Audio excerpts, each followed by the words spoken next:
Assalamualaikum warahmatullahi wabarakatuh. Perkenalkan, nama saya Hana Rismawati dengan NIM 167 dari kelas 2 PAID. Di sini saya akan memaparkan bahan materi tentang artikel yang kami buat.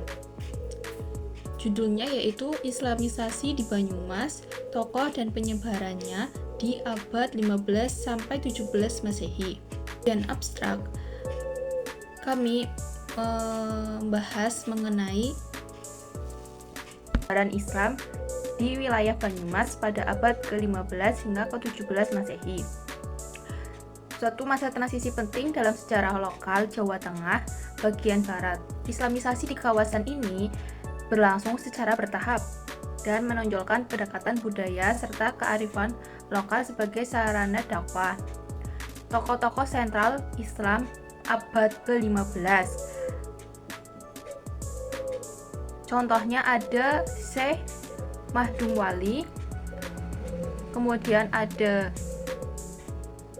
Joko Kaiman atau Kiai Raden Adipati Warga-Utama yang menjadi bupati pertama Banyumas tahun 1582 yang berperan strategis dalam menginstruksikan nilai-nilai Islam di pemerintahan lokal di Banyumas. Selain itu, tokoh-tokoh seperti Syekh Abdus Somad dan Syekh Abdus Salam turut mewarnai proses Islamisasi.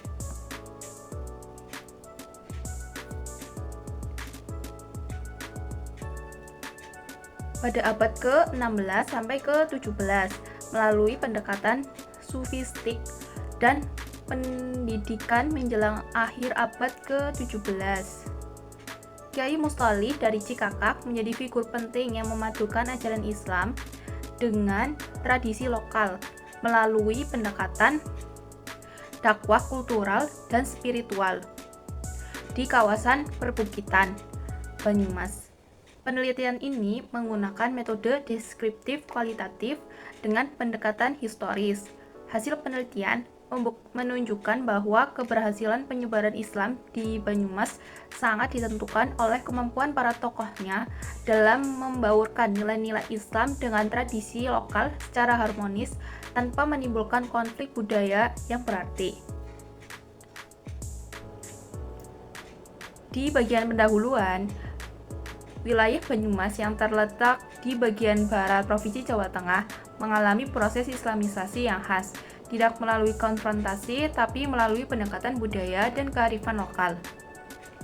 Penyebaran Islam di daerah ini melibatkan tokoh-tokoh penting yang mampu menyelaraskan nilai-nilai Islam dengan tradisi masyarakat setempat.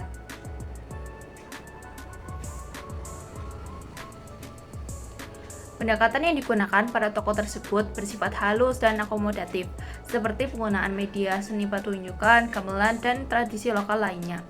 Islam hadir sebagai pembaru spiritual yang tidak menghapus budaya lama, melainkan menyatu dengan kearifan lokal dan membentuk wajah keislaman yang khas di pedalaman Jawa. Oleh karena itu, penting untuk mengkaji lebih dalam dinamika proses Islamisasi di Banyumas pada abad ke-15 sampai ke-17 Masehi, dengan menekankan pada peran tokoh-tokoh kunci, jalur penyebaran, serta pengaruh sosial budaya yang menyertainya. Pendekatan historis dan analitis terhadap sumber-sumber lokal seperti babat Banyumas dan tradisi lisan masyarakat. Tulisan ini bertujuan memberikan gambaran yang komprehensif tentang karakteristik Islamisasi yang terjadi di wilayah Banyumas. Di kajian teori, ada dua garis besar. Yang pertama yaitu teori Islamisasi di Jawa.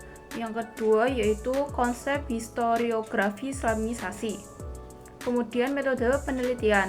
Penelitian ini menggunakan metode deskriptif kualitatif dengan pendekatan historis. Kemudian ada konteks geografis dan budaya Banyumas pra-Islam. Ada kedudukan sosial, kepercayaan lokal, dan budaya lokal. Kemudian ada biografi tokoh Islamisasi di Banyumas serta perannya di abad ke-15 sampai ke-17. Yang pertama ada Syekh Mahdum Wali, Yang kedua ada Syekh Abdul Somad Jombor. Yang ketiga ada Kiai Raden Adipati Warga Hutama II. Kemudian yang terakhir ada Kiai Mustolih. Kemudian transformasi sosial budaya pasca Islamisasi. Proses Islamisasi di wilayah Banyumas berlangsung melalui pendekatan yang harmonis dan menyatu dengan tradisi masyarakat setempat. Kemudian yang terakhir ada kesimpulan. Proses Islamisasi di Banyumas pada abad ke-15 hingga ke-17 Masehi berlangsung secara bertahap dan damai melalui pendekatan budaya dan kearifan lokal. Hingga kini, jejak para tokoh tersebut tetap hidup dalam kesadaran kolektif masyarakat melalui tradisi ziarah ke makam mereka yang dijadikan pusat spiritual dan budaya. Dengan demikian, keberhasilan Islamisasi di Banyumas terletak pada kemampuan dakwah yang bersifat inklusif, membumi, dan menghargai nilai-nilai lokal. Para tokoh Islam bukan hanya menyebar ajaran, tapi juga membentuk identitas sosial religius masyarakat yang harmonis, toleran, dan religius. Terima kasih telah menonton. Cukup sekian yang dapat saya sampaikan.